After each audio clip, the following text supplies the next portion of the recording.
Assalomu alaykum, hurmatli obunachilar. Navbatdagi zakazlarimiz tayyor bo'ldi. Xudo xolasa bularni istamab ketamiz. Nasib bo'lsa, ishimizni bir qator tanishtirib o'tamiz. Wi-Fi Istanbul kelgan zamonlar, quyida zamonlar, markazli kapon, telefillar,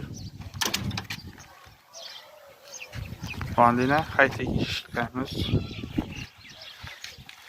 High-tech pasondishing ajoyib. Şimdi kreşkeler olan rükkelikli ilişkimizi açıp bekleyen için görümüzüne kuru zaman ağla çıkardık. Diğerlerini Nijoket'ten açıp getirip verdik. Arkası hak Ali Kapon 22 kabasına oynatta buldu. İlişkimizi görüşürüz mümkün. Kime sıfatlı ilişkiye gerek olsa müracaat et öğretsinler.